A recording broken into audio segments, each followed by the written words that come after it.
Recording by Mike Amato. Dead End by Wallace Macfarlane. Scientist William Manning Norris drank his soup meticulously and scooped up the vegetables at the bottom of the cup, while his attention was focused on the television screen. He watched girls swimming in formation as he gnawed the bone of his steak. He stolidly ate the baked potato with his fingers when the girls turned around, displaying "Ouija's are best" signs pasted to their shapely backs. The final flourish was more formation swimming, where they formed a wheel underwater, swimming past the camera to display in individual letters stuck to their bare midriffs, "Wonderful Ouija's." Norcross chuckled appreciatively when a fat old man swam after them with an "Is that right?" strung across his behind. Young men followed him, each carrying a one-word card that spelled, "You bet it's right, don't be left, by Ouija's." The scene ended on the surface. The grotesque old man was far in back, while the young men caught the young women, and together they kicked up a cloud of spray in the distance, which by a trick of photography mounted the sky, and the words swept across the globe in monstrous letters, "By Ouija's." The dessert was apple pie, and Scientist Norcross turned the screen to the abstractions channel. Watching the colors and patterns form in response to the music, he finished the pie and licked his fingers appreciatively. He pressed a stud to reveal the mirror wall before he activated the molecular cleanup. Not many people would do that. It was not contrary to morals exactly, but it was like scratching in public, and it took a scientific mind to study the human form unshaken, immediately after digestion. There was pie on his tunic, and gravy in his hair, and a smear of grease from cheek to ear. With no sign of squeamishness, he smeared beet juice on his nose, and studied the effect before he depressed the clear stud. He stretched and stood up while the tray disappeared, then turned and glanced in the mirror again. Nothing on him. Clean. He yawned luxuriantly before he tapped the finish panel on the door and stepped forth, an immaculate and well-fed gentleman of the year 2512. He had a well-trained sense of humor, and a smile crossed his lips as he thought of the terror a 21st century man would feel in such an eating chamber. When he pressed the clear button, the barbarian would be clean, really sterilely clean, for the first time in his life, and without clothes too. Oh, what a jape that would be, for the molecular cleanup would immediately disintegrate such abominations, as the fur of animals, and much clothing 400 years ago, was actually made of such things as sheep hair. He bowed to a pretty woman just entering a cubicle, and thought defiantly that a scientific mind afforded much amusement. There was no illusion in his icy clear thoughts, for they were not befogged by moral questions. With a sigh, Scientist William Manning Norcross returned to the difficult problem he had set aside while having lunch.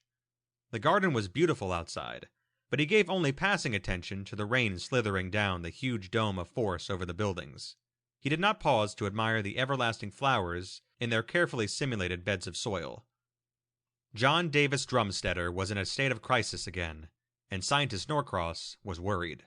His fears were well-founded. The young man wheeled on Scientist Norcross the minute he stepped through the hedge into the force field under the giant live oak tree. "Where are they?" he demanded. "I am coming to believe, scientist, that your reputation is exceeded only by your inability to live up to it. The problem is only an extension of your own early work. You volunteered cooperation, and I accepted it gladly, but your delays are very distressing."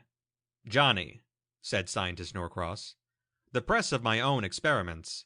"Then tell me you won't do it." "I want to help you. Don't you remember the years we spent together in your training to the high calling of scientist?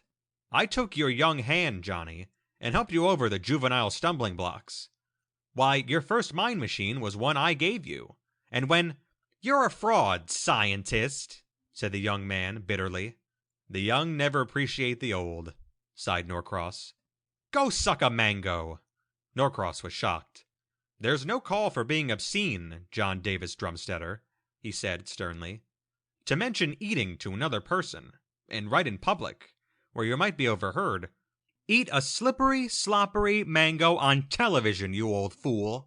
Smear it all over your face while you ingest it into your unspeakable digestive tract." "John Davis Drumstetter," said the scientist with great control, "I have been your friend since you were born. Your father and I became scientists on the same day. You are young and overeager. Just remember, he finished with a warning shake of his finger. Satellite Station 1 wasn't built in a day. Drumstetter stopped his furious pacing and subdued his rage with visible effort. He chilled, like red steel hardening, and when he spoke, he was in full command of himself.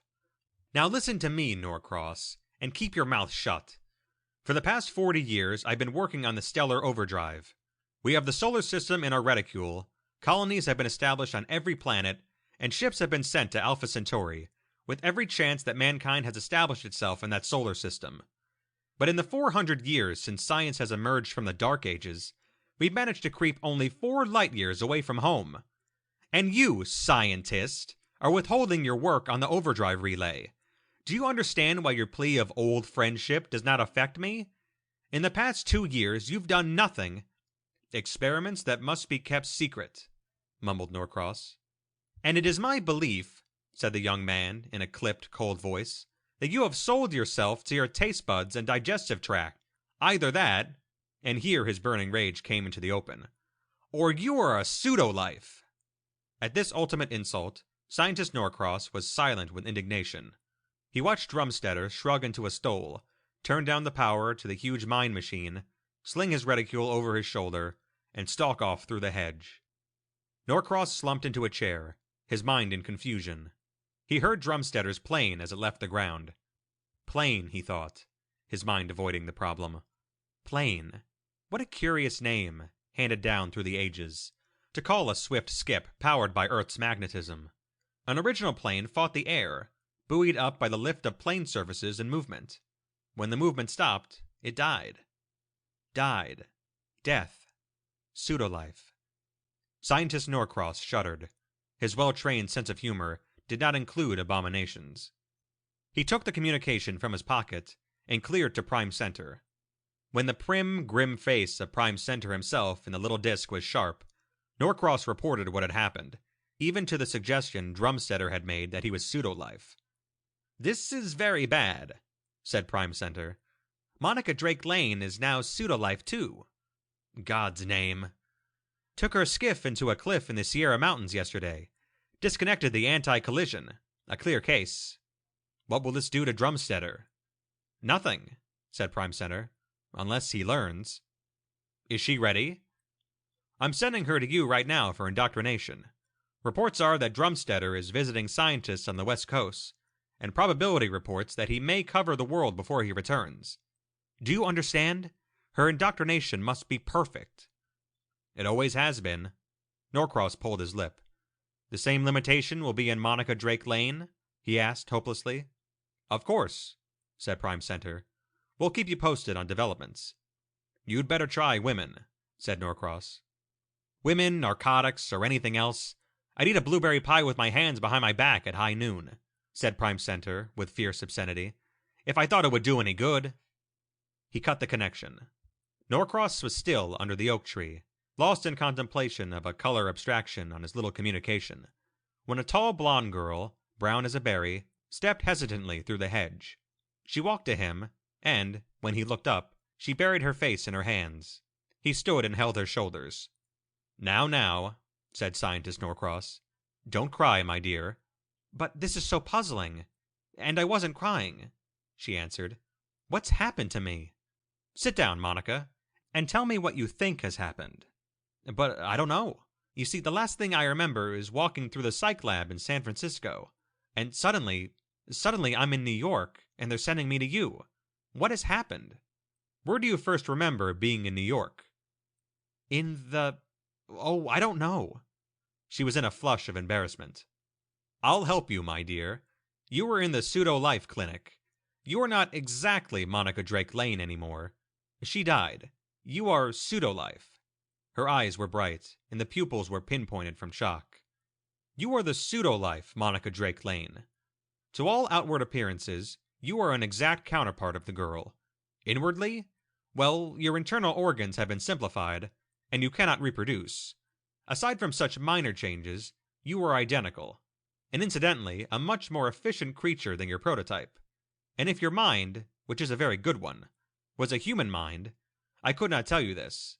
Pseudolife is a most remarkable thing, but Lewis and Havinghurst and Covalt, who developed it 300 years ago, were never able to imbue pseudolife with what they called the -1 factor, which includes the phenomenal human emotional sensitivity, among other things.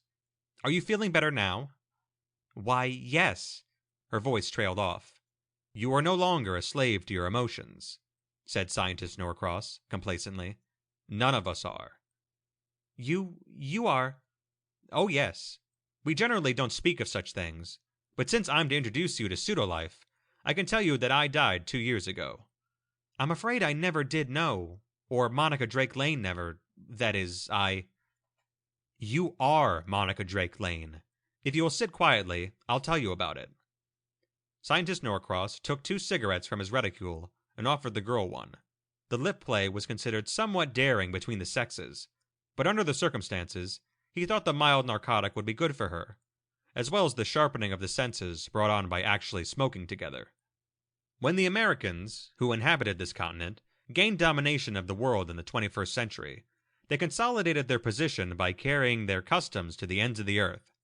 For that matter, to Alpha Centauri, if the ships did get through. Forgive me, he interrupted himself, if I seem improper or even immoral in this little talk of ours. Believe me, it's not with an easy disregard to proprieties that I bring myself to speak of such things. Well, the Americans believed, and rightly so, that death is a dreadful thing. Until Lewis and Havinghurst and Koval developed pseudolife, a great deal of time and effort and money went into such things as cemeteries, places where they literally buried their dead with elaborate ceremonials and much anguish.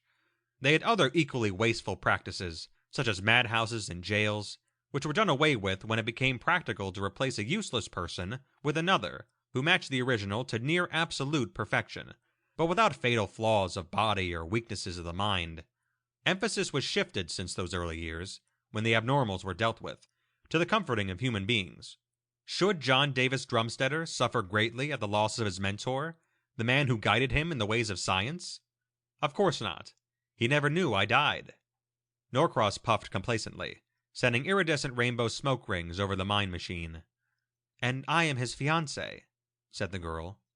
Should he suffer because you died? No reason for it, said Norcross heartily. A psychic trauma of that nature would make him desperately unhappy. Happiness is the proper state in life, as everyone knows.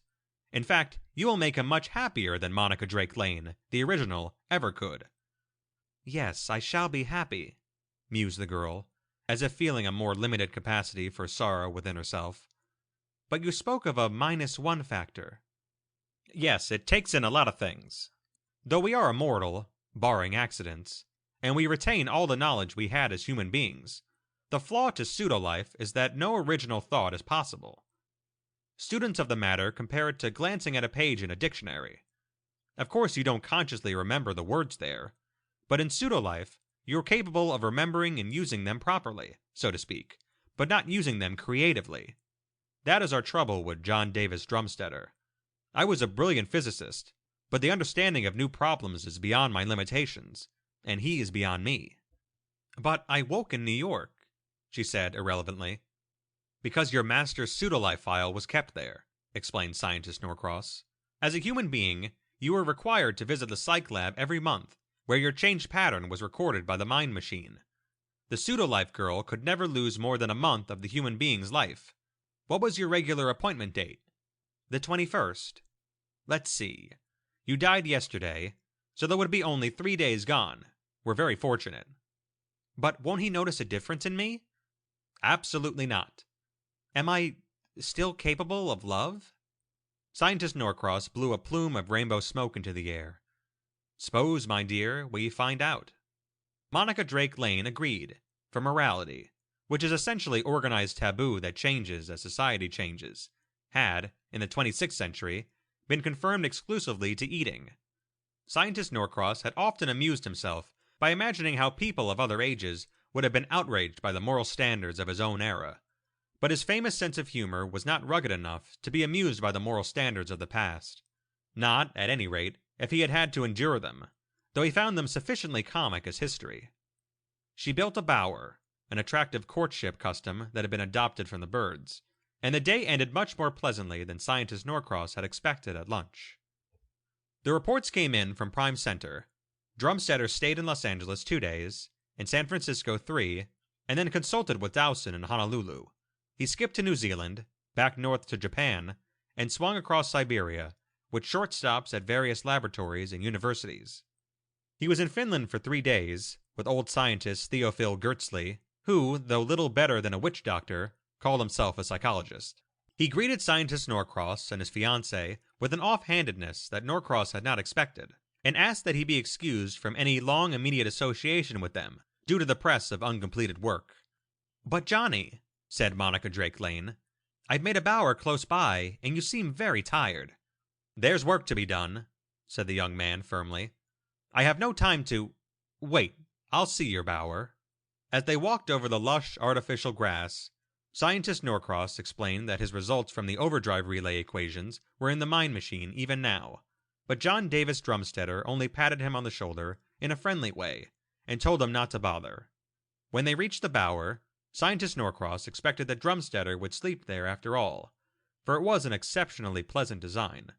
The force field was night, and the sky was filled with adapted creatures from Mars, dancing to their susurrate music, and the air was permeated with the bittersweet and exciting scent of a Venusian lake, the very odor of romance. In the background was the song of the sea. John Davis Drumstetter stepped out of the bower and said gently, "It's one of the nicest I've ever seen, and we spent some happy nights in it a year ago, didn't we, Monica?" He kissed her gently, as he might kiss a child, and walked back to the oak tree. "He's behaving very oddly," reported Norcross to Prime Center, as soon as he could, and gave the details. "I'd give a lot to have him meet a human female," said Prime Center wistfully. "What shall I do?" "Stay with him and wait," ordered Prime Center.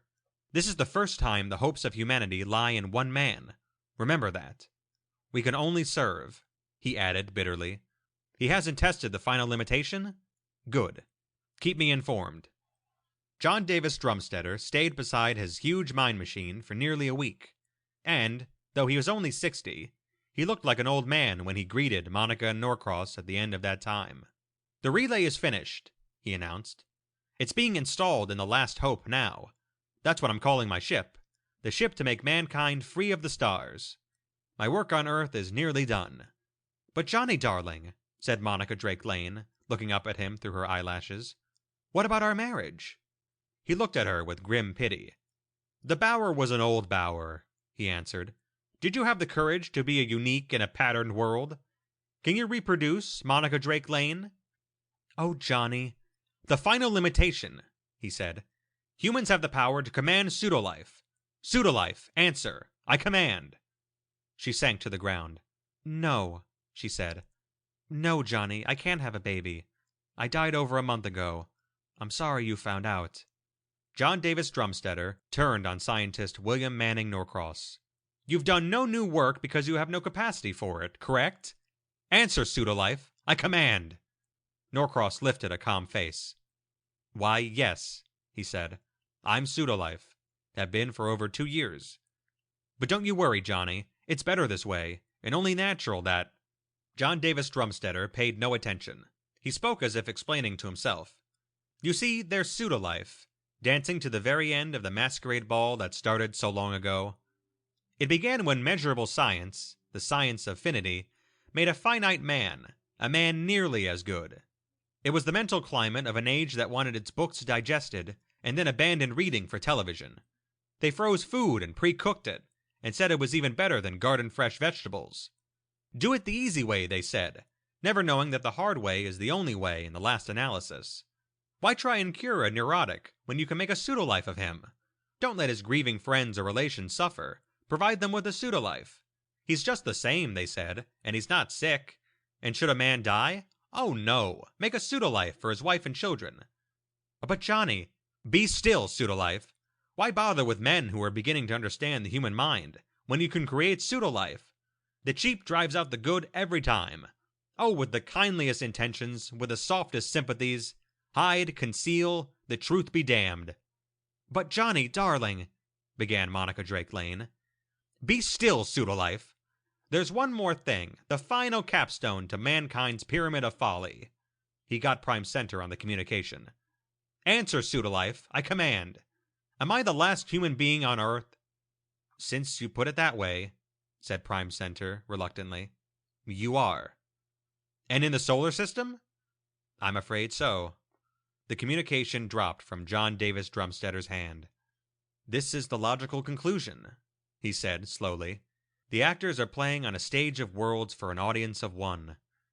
At the Solar Observatory on Mercury, astronomers study the sun and send in their reports, in case I should glance at them.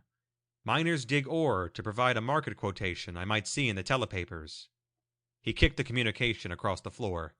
Get out, he told them with infinite weariness. The last human being commands.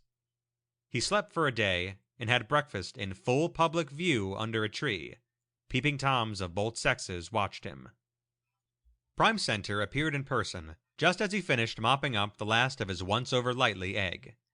Prime Center coughed and blushed and looked away, and John Davis Drumstetter laughed out loud, humorlessly. Good morning, he said cheerfully. Yes, said Prime Center. Sit down. Have an egg? A wicked light appeared in his eyes, and he went on in a low, sinister voice. A coddled egg, soft and white and runny. Maybe you want to gulp some coffee, or snap your way through a piece of crackling toast. No? His guest was turning pale and sick-looking. Well, let me finish this bacon, and state your business. He threw back his head and slipped the bacon into his mouth. Prime Center shuddered.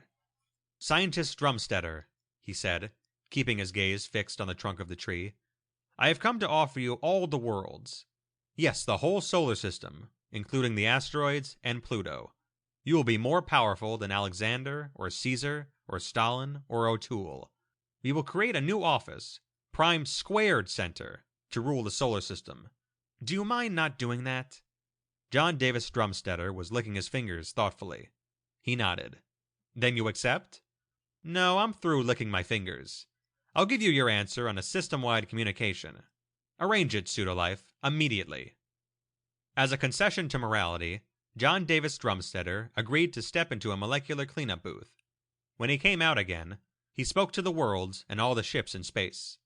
My friends, from now on, the blind will lead the blind. Moral obliquity has triumphed and becomes common morality.